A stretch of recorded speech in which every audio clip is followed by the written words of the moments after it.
Hello and welcome to another episode of the Agency Leadership Podcast. I'm Chip Griffin. And I'm Gini Dietrich. And Gini, I have no creative introduction whatsoever. That's fine because I'm going to... So maybe we should just take a deep dive for, a couple of minutes here and try to figure out what it is that we're going to talk about today. We're going to talk about the bro culture who told agency owners to use AI for 3 months and then not again.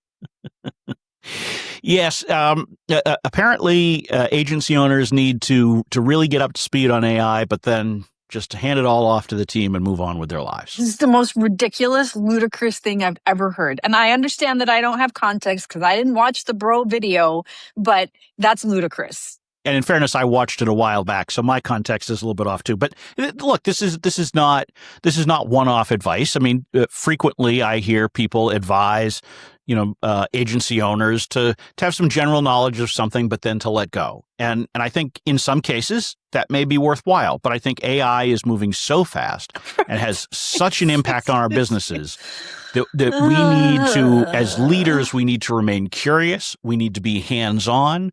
We cannot simply rely on our teams to do this because it is transformational to our businesses and to our industry. And that's not something that you leave in the hands of somebody else. Yes. And I know I've said this before, but I honestly and truly do not know how I did my job 5 years ago. Yep. Because it's such a huge thinking partner for me to help me figure out what I'm missing, what holes I need to fill, what's overly complicated, what's too jargony. Like, I don't know how I did my job without it. So the idea that you would do a deep dive for 3 months and then be like, okay, everybody else take over, like that doesn't make any sense at all.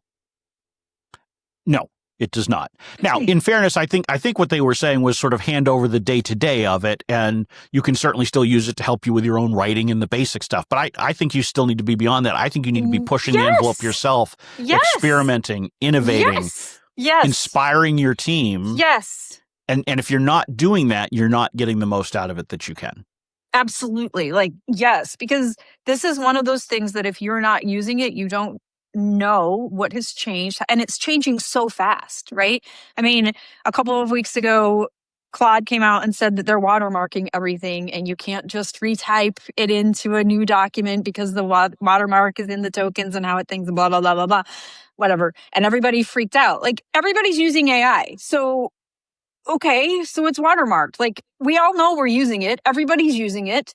I use it. You use it. Everybody uses it. Like, okay, so it's being watermarked. But like, if you're not using it and understanding it and evolving with it, then you might freak out about that. But it's not that big of a deal.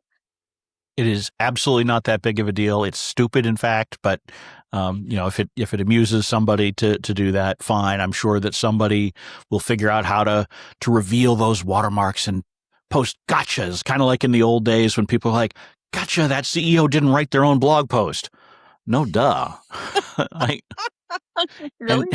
And their shareholders don't want them to do that either. Correct. Right. Yes. Not at their hourly rates. And that was 20 years ago before their hourly rates got to where many CEOs have their hourly rates today. But in any case, you need to be learning and experimenting and understanding how it's evolving, because, I mean, even some of the advice that, someone might have given you or I might have given 6 months ago is not the same advice I would give today. Right. And in fact, some of the things about, the importance of providing instructions and guardrails and all that kind of stuff, that may be shifting. We're now seeing Anthropic saying, well, that's not really the best way to get things out of the more recent versions of Opus and Fable and that kind of stuff. You actually want to give it more freedom than you did before. Otherwise, you may not like the results. And those things are changing. A couple of years ago, it was like, you need to tell it what kind of mindset to have. Act as a social media strategist. Nobody will tell you that today, because that's not the best way to get stuff out of it. But if you're not continuing to experiment and roll up your sleeves and be in there day to day and figure out not only how it can help your business, but how it can help you personally. And that's beyond just a thought partner. That's figuring out how do I make it my own personal operating system, my second brain, which I am extremely passionate about. And I think that most agency owners should really be thinking about this whole, whether you want to call it that operating system or second brain concept, having something that really knows you and as much about you as possible. so that it's really there, not even just as a thinking partner or a sparring partner. I mean, it's there as a mini you Yep. that can help you to think things through and not forget stuff, which Yep. as I get older is more and more important. Well, and one of the things that I've done is I've done exactly like that. I've done exactly that. And I think I've talked about this before, that I have a co-CEO agent that I've built, and it will say, it kind of makes me mad sometimes, but one of the goals that we have inside my organization is to have everything less dependent on me, because right now the business is very founder led. It's, I'm the thought leader, I'm the brand, all of those things. And it's a big, big goal over the next 3 to 5 years to extract me from some of that and start to build other leaders inside the organization that, can help us scale and do all those things. So my AI knows that. And I will do something and it will say, is this the best use of your time? I thought you were trying to extract yourself. And I'm like, "Ugh." So yours is more polite than mine, because mine will just straight up tell me that it's not a good use of my time. Yeah. Sometimes it won't do that, and that I shouldn't do it. Or my other favorite is it will say, well, this does not, match what you said in, Right. 2022. Yeah. Why are you saying this now, or something like that? What has changed? Or Yeah, what has changed, or just it's not consistent. And so having it call me out, sometimes it's caught me on things where I'm just not thinking it through, right? In the moment, I give a quick answer and say, yeah, let's go in this direction. It's like, wait a minute, hold on. Yep. That conflicts with advice you've given in the past. Square this up. Yep. And I will say that, you made the point about using it in your personal life too. I have an agent that is helping me parent a teenage girl.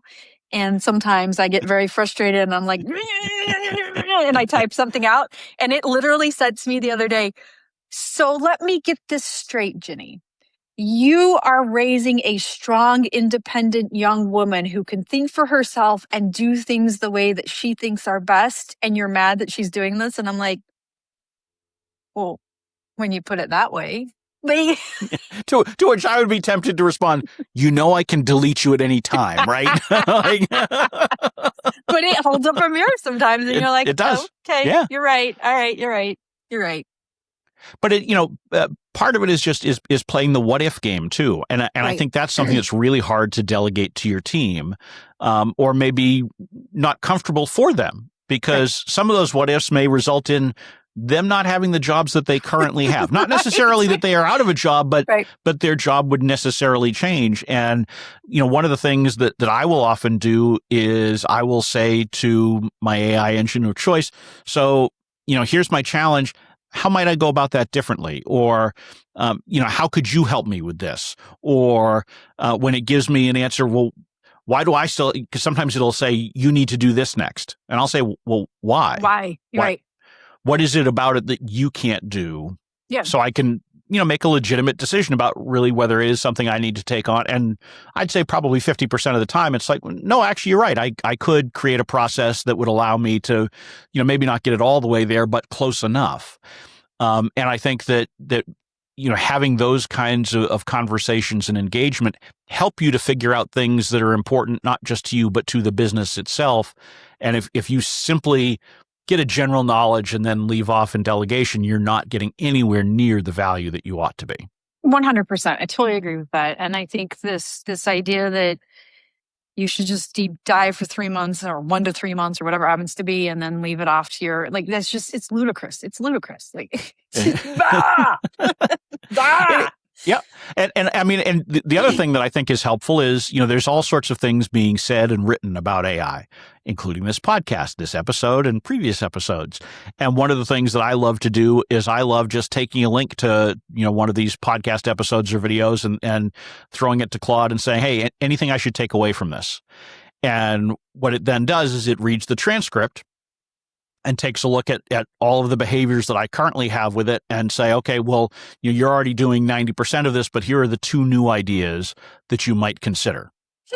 And so I find it really helpful. So sometimes I don't even watch the video. I'll just, I'll see the headline on a video on YouTube, get 10x the results of Claude design by doing this. And so I'll just grab the link and I'll shoot it over to Claude and say, anything, should I watch this? Is there anything to take away Yeah. from it? Yeah. Yeah. And it will come back, and it because I do all of the work that I do, and because I have systems set up so that it records all of the activity that I do with it and all of the rules and context and all of that, it's able to say, you're better than it in these places, you're worse than it in these places, and this stuff is just, rock Yeah. stupid, and you shouldn't do it no matter whether you can or can't. Yeah. Yeah. Yeah. I mean, I think that's exactly right. And using it in those kinds of ways are the big things I think most people are missing. And you before we started recording, you and I were talking about how 99% of humans just in general are not using it in those kinds of ways. We're not building skills, we're not building agents, we're not curious about what it can do. We're not using it in ways that can help us. I mean, I use it, to your point, for everything. I use it for parenting, I use it for home design, I use it for all work thing related things. Like honestly and truly, I don't know how I lived 5 years ago without it. I don't. Yeah.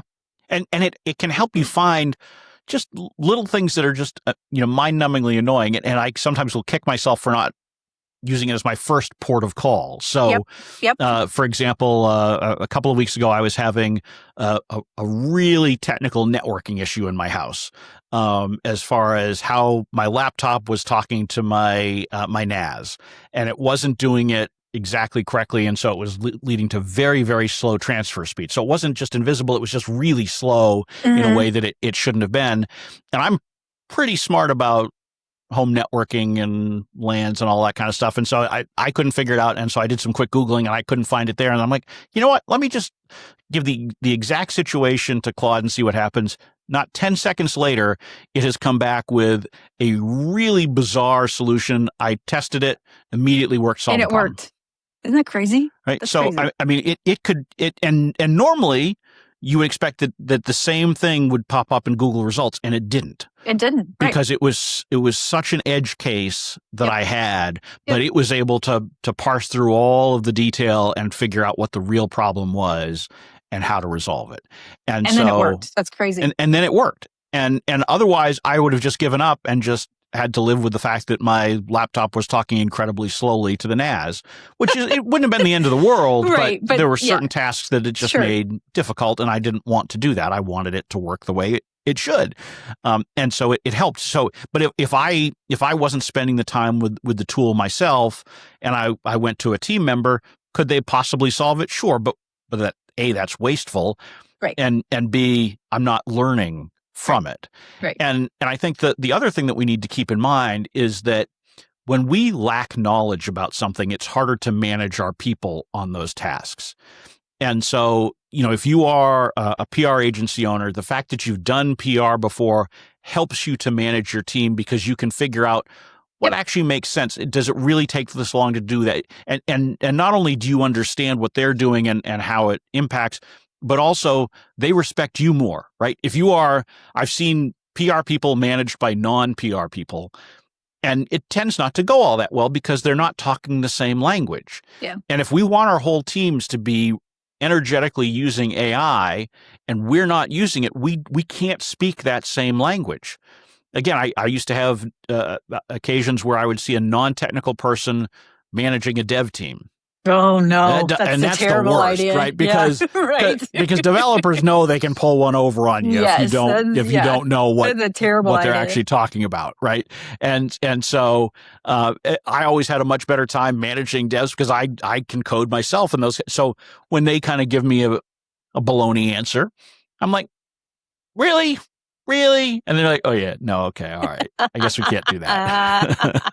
So you need to understand the AI in order to be able to prod your team, manage your team, encourage your team, inspire your team. So this is really not one of those things where you can say, look, I need to be an executive level person on this and that's it. You need to be in the trenches on AI, at least for the foreseeable future. At some point, it may begin to stabilize and you can treat it more like a lot of the other activities. But as long as it is developing and evolving as quickly as it is now, you need to be in there and you need to understand it every single day.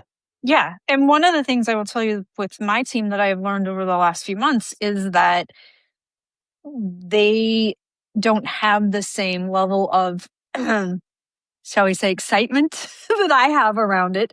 And because of that, I'm able to train them and coach them on how to use it. And so I will say, well, have you prompted it with this, or have you tried that? And they'll go, oh, no. And then they'll do that and go, oh, well, that worked. And so if I wasn't using it, constantly like I am, I wouldn't know to be able to train or coach those things. So I think you're exactly right. It's kind of like I say to our VP of marketing all the time. I'm like, you have the hardest job in this building because this is my core expertise. And I'm sorry, but like, I'm going to have ideas and we're going to have debates over things that you're doing because it's my core expertise. And this is the same thing. Like, you should know enough to be able to say to your team, have you tried this? Or have you thought about that? Or maybe try prompting it with this, or have it play devil's advocate, or have it poke holes in it for you. So like, you can't do that, to your point, if you're not using it every single day. Well, I think you've touched on the key thing here, which is that it's not doing the work for them. It's coaching, it's mentoring, it's advising, it's inspiring. And those are all the things that you need to do. I'm not sitting here saying that you need to build all the processes out and hand over preset skills or bodies of context or whatever to the team, but you need to know enough that you can have those conversations and say, have you tried this? Have you seen this? I experimented with this the other day. I think this is the kind of thing that would really help you doing X, Y, or Z. And you just can't do that as effectively if you're just like, I heard someone say, I heard Chip and Ginny talking about this, and I think maybe you ought to do this. But I mean, you just don't come across as confident if you haven't tried it yourself. Yep, 100%. And look, I know I've said this before too, but it's fun. Like, it's fun. So even if you don't want to use it from a business perspective, or you haven't figured out the best use of it, like, try it personally, test it out personally. I found this app called Cookshelf where you scan all of the cookbooks that you have, and then it indexes all of your recipes, which is great. And it helps you meal plan, and it builds grocery lists and all that. However, you still have to come up with the meal plans ideas. So I have to say, okay, I want to make tacos. And then I put tacos into the app, and it gives me like 75 recipes from the cookbooks that I own. Overwhelming. Great, but overwhelming. So now I use my AI to say, okay, last week we had this, and this. Here's my app. Here's all the cookbooks. Give me an idea. I want to have one night pork, one night steak, one night chicken, one night vegetarian. And then it does that work for me. And then I go into the app and find the recipe, right? So, and it tells me which cookbook it's in and which page. So then I just go to my shelf, I pull it off, and I cook. Makes things significantly easier. The app made it easier. AI made it even easier. So there are lots of things. I have my books in my library downstairs, color-coded, which drives my father-in-law crazy because he thinks I should be using the Dewey Decimal System, but they're color-coded. They're like red, orange, yellow, right? So I took a picture of all of my books on all of the shelves. There's more than 1,000 of them. And I put them into Claude, and I said, create me an index of all of the books by author, by title, and then tell me which shelf they're on and how far in. Now I have my own Dewey Decimal System. So there are lots of ways that you can use AI in interesting ways personally to get excited about it and then transfer that over to the business. Yes, they're color coded. I know you haven't gotten past that yet.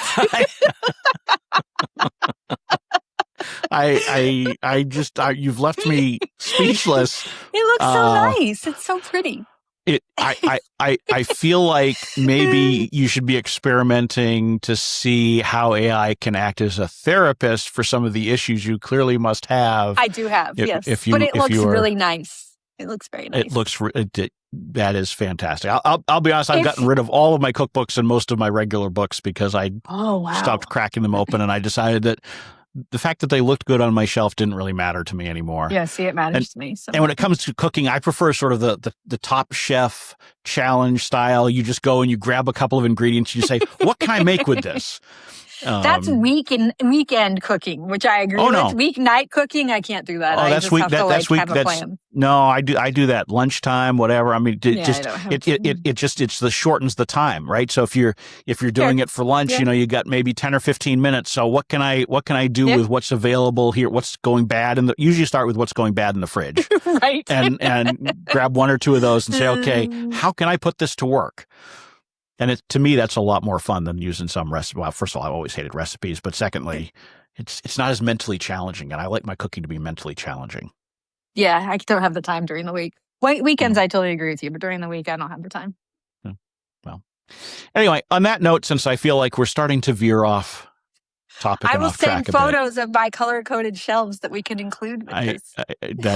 that is fantastic or disturbing or perhaps both. So on that note, we are going to wrap up this episode. I'm Chip Griffin. I'm Ginny Dietrich. And it depends.